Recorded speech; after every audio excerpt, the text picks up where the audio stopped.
Okay, today Year 5 we're going to have a nosy at some science. So we looked at dissolving different materials last week into water, and this week we're going to have a look at some of the changes of state of dissolving and mixing process that we can actually reverse through filtering, sieving and evaporating.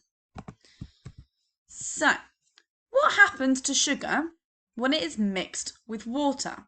So you need to have a think, would I be able to get the sugar out of the water again once the two of them have been mixed? Pause the video and have a think. So soluble materials that dissolve in water, such as sugar and salt, are able to be separated through evaporation. So when the water evaporates, it leaves the salt or the sugar behind. So let's have a look at this mini experiment. So the sugar dissolves in the water, making a sugar solution. Now we know that a solution is a liquid that is mixed or is made up of more than two materials. Now you cannot see the sugar in there, but we know that the teeny tiny particles are still within the water solution. Now, water will evaporate. So that is when the water no longer turns from a liquid, but it turns into a gas. So this is when the water evaporates. Now this means it becomes water vapor, so a gas. Now this process, which we discussed last week, can actually be speeded up if we were to heat the water. Now once all that water has then disappeared, what should be left at the bottom would be the sugar. Okay, this is because sugar in itself cannot evaporate because sugar is not a liquid. So with mixing water with a soluble material, so remember soluble is a material that can dissolve, then this state is reversible. Okay, it is a reversible change because we can change it back to the way it was at the beginning. So you can separate the materials back to their original state. So rather than having a sugary watery solution, we can separate it and we can have the water that evaporates into gas, and we are then left with the sugar. We need to pause and have a think. What method could you use to separate sand from water? Pause the video and have a think. So using a filter is a very good way to separate insoluble materials. So a soluble material dissolves in water. Insoluble materials do not dissolve in water. Now you know this from our experiment last week when our sand sank to the bottom of our water. So a filter is an object that has holes in it for the water to be able to go through. So therefore it is a porous material. But these holes need to be small enough not to let the insoluble material sink through. Once all the water has gone through the filter, what should just be left behind would be your insoluble material. So sieves and coffee filters are good examples of this. So if you're ever at home and you're cooking rice or you're cooking pasta or draining some vegetables, you would use a sieve or a strainer. Those little holes allow all that water to then pass all the way through, and it leaves your food, your pasta or your rice in the sieve. Same for anyone who likes filtered coffee that goes into a machine. You pour the granules in, the water goes through it.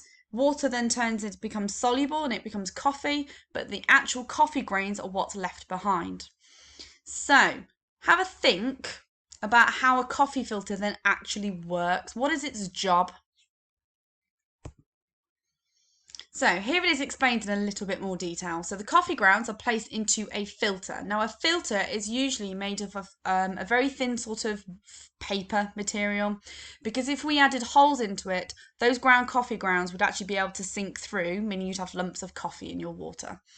Now the hot water is then poured into that filter. Now what happens with the water and the coffee, just like with tea, they infuse together. Okay, so when it infuses, it means it mixes and it blends with the water. So that coffee flavour infuses with the water and it runs through the filter as coffee, which is what you're left with in your mug at the end. However, none of those coffee grounds themselves actually get through to the filter. Okay, those holes are not big enough to allow any of those coffee grains, but it's big enough to allow the water. And then once all the water's run through the filter, you can just remove the paper and all of the coffee grounds will still be inside, okay, which means you'll have a nice cup of coffee that doesn't have all of the coffee bits in it. Now, different filters had different size holes, which means that some of them are more suitable for separating certain types of materials. So I'm not going to want to use a spaghetti strainer to be able to make my coffee. That's just going to go all the way through. So sometimes you have different types of sieves depending on what you're trying to separate. So let's explore. So we have our filter paper that we've now explored with coffee. Here is a kitchen sieve and here is a garden sieve. So notice the size of the holes between our two different sieves. Now pause the video. I'd like you to see which of these filters would be the most suitable for separating each of these different mixtures and explain why. So make a note of your answers, jot them down, and then we'll come back.